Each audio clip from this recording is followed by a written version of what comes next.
Galera, a Gearbest, loja parceira do canal, tá com desconto especial de Natal, produtos com até 80% de desconto, dá uma conferida, o link vai estar aqui na descrição. Fala galera, sejam bem-vindos a mais um vídeo do canal, e nesse vídeo eu vou apresentar para vocês uma configuração com a GTX 1050, a nova placa de vídeo de baixo custo da Nvidia. Esse PC ele não vai passar dos R$ 2.300, claro que ainda vai ter ali o custo de frete, que provavelmente vai aumentar um pouco o valor, mas eu tentei fazer uma configuração nessa faixa de preço mais ou menos, e é claro, sem gargalo, sem nenhum problema com o processador, uma configuração bem equilibrada e que eu acredito que vai ser uma excelente configuração para você montar aí em 2017, rodar todos os jogos atuais e até mesmo os que vão ser lançados no próximo ano. Bom, não esquece galera de deixar sugestões para os próximos vídeos aqui nos comentários, é bastante importante, eu sempre tô lendo os comentários, respondendo vocês, então se caso você tiver alguma sugestão, seja ela de top 5, de orçamento, o que for, coloque nos comentários. Bom, chega né, falei demais, vamos aí aos componentes da configuração.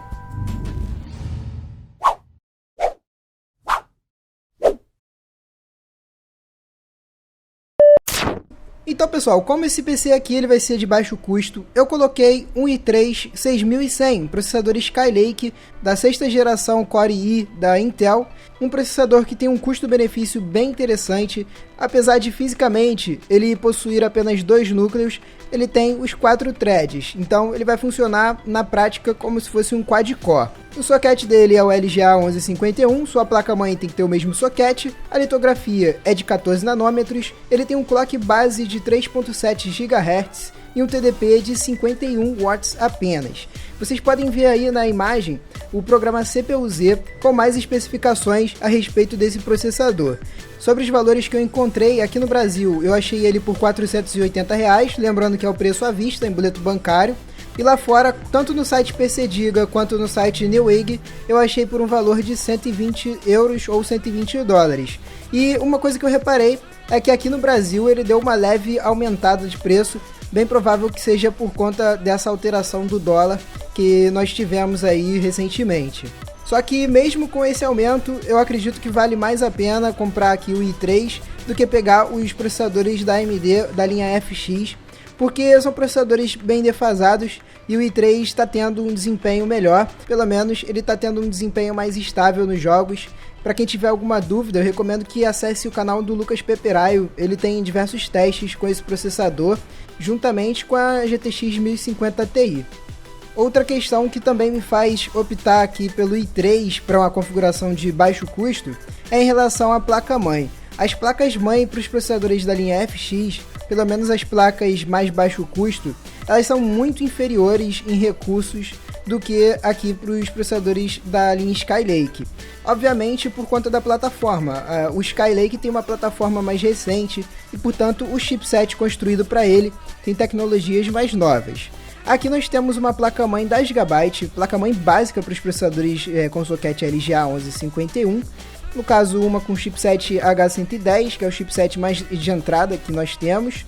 Vejam que ela suporta memória DDR4 até 32 GB, ela tem um onboard de áudio muito decente, vocês podem ver que a parte do PCB, que ficam os componentes relativos à placa de áudio, eles estão isolados do restante do PCB da placa-mãe, e isso ajuda a minimizar a questão de ruído, coisa que a gente não encontra em placas-mãe de baixo custo para a linha FX. Além disso, ela tem o conector frontal USB 3.0, não é nada demais, mas já é um recurso um pouco mais novo. Ela vem com 4 portas SATA 3, todas elas com o 6 gigabits por segundo. Uma questão importante é que existem duas versões dessa placa-mãe. Existe uma DDR4, que é a que a gente vai usar aqui no vídeo, e tem uma que suporta memórias do tipo DDR3. E a minha opinião é a seguinte, é sempre recomendado que você coloque memórias do tipo DDR4 por ser uma plataforma mais recente e o valor entre os dois tipos de memória está bem parecido.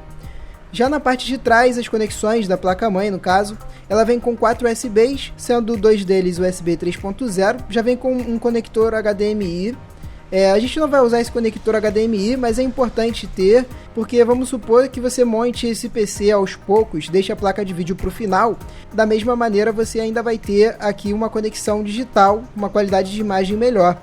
e o restante das conexões são mais padrões, ali as conexões de áudio, RJ45 de rede, uma VGA também para vídeo e as duas portas PS2.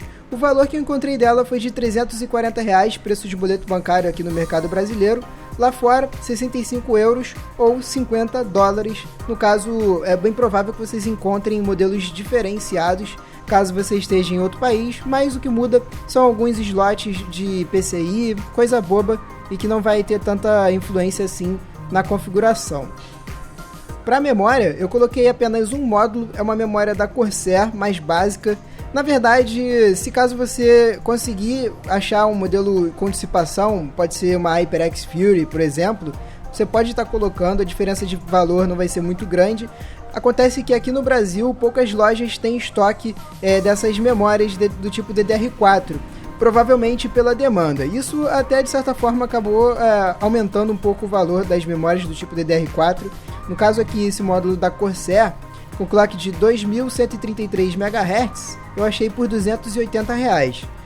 Lembrando que eu coloquei um módulo de 8 GB, porque o Dual Channel não faz tanta diferença assim, e no caso, como nossa placa-mãe só tem 2 slots de memória, você fica com um slot de memória sobrando para o caso de um upgrade.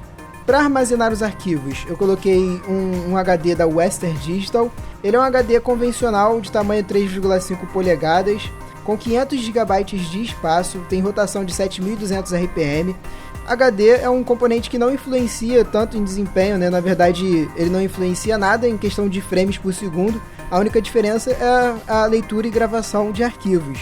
E é claro, lembrando, você tem a alternativa de colocar um SSD, porém com esse valor só dá para colocar um SSD de 120 GB, o que é pouco espaço para muita gente, mas não tem nenhum problema se você quiser trocar aqui o HD para um SSD ou até mesmo colocar os dois. Já a placa de vídeo para nossa configuração vai ser uma Zotac Mini GTX 1050, uma ótima placa de vídeo, bem provável de ser a rainha do custo-benefício do próximo ano. A GTX 1050 realmente está com um desempenho excelente. Tá passando um trechinho do teste feito no Battlefield 1 pelo pessoal do PC Facts, canal muito bom, eu vou colocar aqui na descrição. Eles têm um conteúdo bem bacana e lá vocês vão conseguir ver melhor os testes da GTX 1050, inclusive é o mesmo modelo aqui que eu tô colocando no vídeo. Claro que nesse teste está sendo utilizado um processador melhor que o i3, mas eu creio que ainda assim você vai ter um desempenho excelente, algo bem próximo dos 60 frames por segundo no Battlefield 1 em Full HD no médio. Vamos falar um pouquinho sobre as especificações da GTX 1050. Esse modelo da Zotac, ele vem com um boost clock de até 1455 MHz. É um modelo um pouquinho mais de entrada, né? Vocês podem ver que é aquele modelo bem pequeno, mais parecido com os modelos de referência. Na verdade, essa é uma questão bem interessante da gente falar um pouco. A minha opinião é a seguinte, galera. Já que você vai pegar uma placa de vídeo baixo custo, eu acho que não tem por que você gastar mais grana pegando uma placa customizada com uma dissipação melhor. Claro que se a gente estiver falando de uma placa mid-end, uma GTX 1060, aí sim já vale a pena você gastar um pouquinho mais de dinheiro e pegar um modelo mais parrudo. Mas por uma placa de vídeo aqui baixo custo, acredito que já não vale a pena gastar mais do que isso, já que se você colocar um pouquinho mais de grana, dependendo da marca, você pode até pegar uma GTX 1060 de 3 GB. Bom, interessante é que essa placa de vídeo ela não tem nenhum tipo de conexão extra, o próprio PCI Express vai fornecer a energia necessária para ela. Ela tem o TDP inclusive de 75 watts apenas, que é o limite, né, do PCI Express. Ela vem com 640 núcleos CUDA, se eu não me engano é a mesma quantidade de CUDA cores da GTX 750 Ti. A diferença é que, por ser a linha Pascal, que aguenta um clock bem mais alto, ela vai ter um desempenho relativo bem mais alto, como vocês conseguem ver ali nesse gráfico exibido no site da NVIDIA. Essa Zotac Mini, ela vem com 2 GB de VRAM, a princípio todas as 1050, elas têm só 2 GB de VRAM, que atualmente é pouco sim, mas eu acho que tá de boa, porque o intuito desse PC aqui é rodar os jogos atuais ali pelo médio, em Full HD, então eu acredito que não vai gastar mais VRAM do que 2 GB. E outra característica que na linha Pascal também deu um belo upgrade foi em questão do clock de memória, que no caso aqui da GTX 1050 é de 7 GHz. Bom, sobre o valor dessa placa de vídeo, ainda não tem no mercado brasileiro, então eu chutei aqui um valor de R$ 650 no preço de boleto bancário, que eu acredito que venha para o caso desse modelo aqui da Zotac. mas é bem provável que ela chegue um pouquinho mais cara e conforme for passando o tempo, chegando a outros lotes, ela tenha uma redução de custo e eu acredito que depois você encontre ela abaixo desse valor. Para a fonte, eu coloquei aqui uma EVGA 400 watts, é uma fonte bem simples, bem modesta, né? Ela não tem selo 80 Plus, não tem PFC ativo, isso pode ser um problema em certas configurações, na nossa, como é uma configuração de baixo custo, acredito que não tenhamos problemas, mas do mesmo modo, é interessante juntar um pouquinho mais de grana e pegar o modelo de 430 watts, que é um pouquinho melhor que esse modelo aqui, já vem com o PFC ativo e uma eficiência melhor. Bom, essa fonte ela está saindo a R$160, preço de boleto bancário, é um valor bem interessante, ela foi a nossa escolha justamente por conta do valor. O gabinete vai ser um Deepcool Wave V2, ele é um gabinete padrão ATX, isso significa que a fonte é instalada na parte superior, ele vai possuir poucas furações para a inclusão de fãs adicionais e também é menor do que os gabinetes do tipo Mid Tower. O design dele, como vocês podem ver, é bem simplificado, ele não tem tantos traços assim, né? A parte frontal dele é toda lisa, o painel dele fica na parte do topo, logo na frente. Ele vem com dois USBs 2.0, um USB 3.0, entrada e saída de áudio, algo bem padrão mesmo. Mas o que me chamou a atenção aqui nesse gabinete é que apesar dele ser um gabinete padrão ATX, ele tem uma boa construção interna. Já vem com algumas furações na chapa metálica, onde você pode estar passando os cabos da fonte e fazer um cable management um pouco mais decente do que costuma ser em gabinetes desse tipo. Outro detalhe também, que vejam que ele não tem baia dos HDs, onde fica pegando a placa de vídeo. Então certamente dá para colocar uma placa de vídeo maior nesse gabinete. E galera, essa é a lista de peças de toda a configuração, é realmente uma configuração bem equilibrada, ela não passou dos R$ 2.300, vocês estão vendo ali o total, já incluído o frete, que é um valor arbitrário aqui que eu coloquei, de R$ 150, só lembrando que eu peguei os preços no dia 7/12/2016 e eles variam bastante conforme a data. Quem quiser melhorar essa configuração, pode colocar um i5 6400, ele está um pouco caro ultimamente, colocar também uma placa de vídeo melhor, eu sugiro a 1060 de 3 GB, que ultimamente está tendo um preço bem bacana, e claro, colocar uma fonte um pouco melhor, pode colocar ali, por exemplo, a PCI Shocker de 400 watts, que já é uma fonte um pouco melhor, tem o selo 80 Plus e o PFC ativo.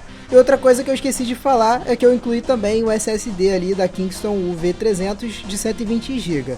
Já se você quiser barganhar um pouco a configuração, até dá, mas não é muito recomendado, principalmente se você for rodar GTA V ou Battlefield 1, que são jogos que tendem a puxar um pouquinho mais do processador, já que a gente está alterando aqui para um Pentium G4400, que é um processador realmente dual core, então ele vai sofrer um pouco para rodar jogos que pesam mais em relação a multitarefas. Um detalhe é que não precisou alterar muita coisa, né? Só a placa de vídeo e o processador.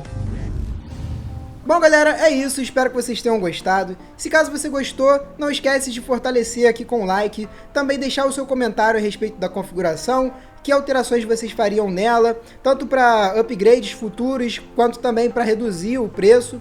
Bom, minhas redes sociais estão passando aqui embaixo, se caso você tiver alguma dúvida, você pode me seguir no Twitter e me mandar uma DM, que eu vou estar respondendo assim que eu ver a mensagem, beleza?